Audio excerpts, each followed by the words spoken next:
This week has revealed a lot about the Trump White House, from peddling conspiracy theories to attacking immigrants to defending an aide accused of domestic violence. For more on this, it's time for a closer look. Donald Trump so badly wants to be a dictator, but no one seems to take him seriously. Maybe it's his name. Donald Trump just isn't a good dictator name. It sounds like the name of the chubby IT nerd who doesn't get the girl in a college comedy. You'll never guess who asked me out. Donald Trump. Still, this week has brought us one unnerving spectacle of authoritarianism after another, from the president calling Democrats treasonous for not applauding him to ordering the Pentagon to plan a military parade. In fact, Trump's request for a military parade is so crazy that even state TV outlet Fox News seems a little uncomfortable with it. Jennifer, what has been the reaction at the Pentagon to the president's request? Well, I would describe it, Dana, as a collective eye roll from military leaders who I've spoken to. Most thought it was a joke at first. Many fear that the U.S. will look like the dictators they scoff at around the world. There are a lot of people at the Pentagon who would love to show off all the equipment. Right. And the personnel. I don't know. It seems like a waste of money. Wow. When you've lost Brian Kilmeade, you know you've gone off the deep end. That's like Thelma telling Louise she's just going to catch an Uber. But while they may be skeptical of Trump's plan for a military parade, Fox News and the rest of Trump's allies in the GOP have been helping him concoct a series of fake scandals to undermine the Russia investigation. Like, for example, the famous Nunes memo alleging wrongdoing by the FBI. The memo turned out to be a dud, but that didn't stop Trump from pretending they'd uncovered a massive scandal during a speech in Ohio on Monday. Oh, but did we catch them in the act or what? You know what I'm talking about. Oh, did we catch them in the act? They are very embarrassed. They never thought they were going to get caught. We caught them. Hey, we caught them. Oh, it's so much fun. We're like the great sleuth. I'm sorry, you are not a great sleuth. You might think you're Dick Tracy, but you're only half right.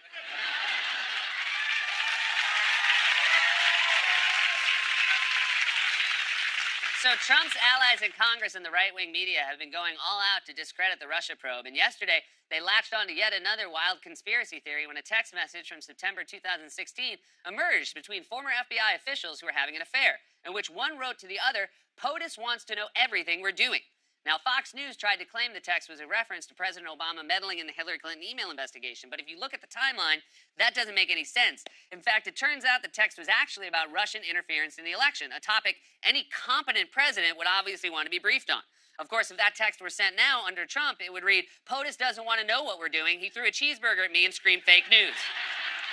But as usual, the fact that this fake scandal was yet another dud did not deter Trump, who took to Twitter to scream in all caps, "New FBI texts are bombshells." This keeps happening. Every time the right claims to have discovered some major bombshell casting doubt on the Russia investigation, we get a little more context, and it turns out to be BS. In fact, the same guy who brought us this fake text scandal, GOP Senator Ron Johnson, also brought us a fake text scandal a few weeks ago when he claimed to have found a reference to a so-called secret society in a text message sent by those same two FBI officials. What this is all about is further evidence of corruption, more than bias, but corruption at the highest levels of the FBI and that secret society. We have an informant that's talking about a group that were holding secret meetings off-site. There's so much smoke here. There's so much suspicion. Let's stop there. A secret society, secret meetings off-site of the Justice Department. Correct. And you have an informant saying that. Yes. Man, look at Brett Baer's face right now.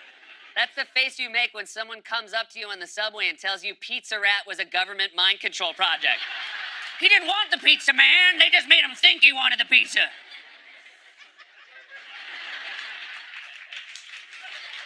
Now, when the full context of the message came out, it turned out it was just a joke, which anyone with any common sense could have told you. And Johnson was eventually forced to admit that the whole thing was probably a joke when he was tracked down by reporters in the Capitol. Senator, this text message seems to be a comment about secret society was in jest. Do you agree that it appears to be it was in jest? It's a real possibility. Oh, is it? Is it a real possibility, Detective Johnson? Sorry to say this, but you're not exactly a great sleuth. Now,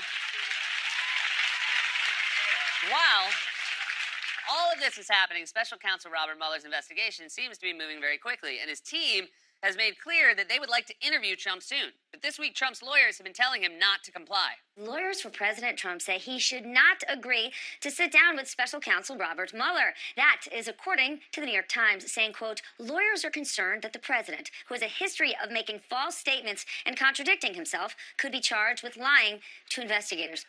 Of course they are. Trump lies like a rug. And like his rug, he's not very good at it.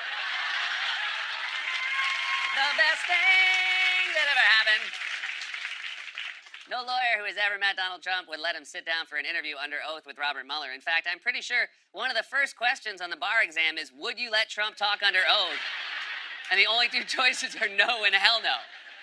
So you got the president ordering military parades, calling his political opponents treasonous for not applauding him, and spreading conspiracy theories to undermine a federal investigation. And then there's the fact that Trump has been openly lying about immigration policy, and just 2 days ago called for a shutdown of his own government if Democrats refused to bend to his will. He was so adamant about it, he kept repeating the word shutdown over and over. If we don't change it, let's have a shutdown. We'll do a shutdown, and it's worth it for our country. I'd love to see a shutdown if we don't get this stuff taken care of. If we have to shut it down because the Democrats don't want safety, and unrelated but still related, they don't want to take care of our military, then shut it down. We'll go with another shutdown. Why does he keep saying shutdown? Is that his safe word for when he's confused and bored in a meeting? Well, this is all very interesting, but I was thinking we need a shutdown. Let's have a shutdown. Time for a shutdown. Also, can we go back to this part real quick? The Democrats don't want safety, and unrelated but still related, they don't want to take care of our military. Unrelated but still related. That sounds like how Trump would describe Eric. This is my son. This is my son, Eric. Unrelated, but sadly related. Now, leaders in the Senate yesterday reached a deal to keep the government open, but that agreement did not include a fix for dreamers, the young undocumented immigrants who were brought here as children, and whose lives were cruelly thrown into limbo when Trump ended the program. And to protest the fact that the deal doesn't include a solution for dreamers, Democratic leader Nancy Pelosi took to the House floor yesterday and gave an unprecedented 8-hour floor speech. Now, Pelosi's become something of a target for Trump lately, who's been bragging he wants to make her his de facto opponent during the 2018 midterms. Trump even went out of his way to criticize Pelosi during his speech about the GOP tax cuts in Ohio. Nancy Pelosi, what she's doing to this country, and she's gone so far left. I think this is not a good day for Nancy Pelosi. She's our secret weapon. Your paychecks are going way up. Your taxes are going way down. So Nancy Pelosi again said that's crumbs. Well, she's a rich woman who lives in a big, beautiful house. So Trump seems to have trained his sights on Nancy Pelosi. I wonder what it is about Nancy Pelosi that seems to attract Trump's ire. I mean, Trump attacks a lot of people, but there's something in particular that really seems to anger him. I can't put my finger on it. It's really a mystery. Well, I don't know. I guess we'll never know. We'll just never know. But there's something.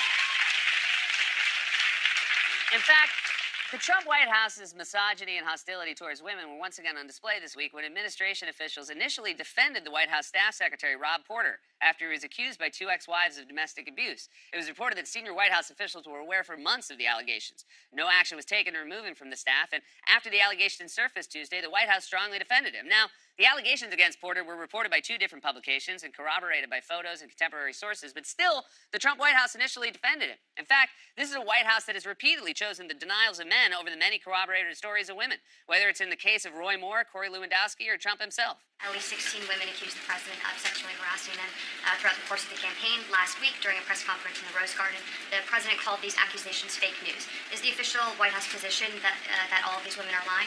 Yeah, we've been clear on that from the beginning, and the president's spoken on it. I can only say Corey's a fine person. I told him, I said, you should never settle this case. You should go all the way. I think they've really hurt a very good person. Roy Moore denies it. That's all I can say. He denies it. And by the way, he totally denies it. Trump sided with those guys even though they look so guilty. Roy Moore is what Howdy Doody would look like if he checked into a rehab clinic.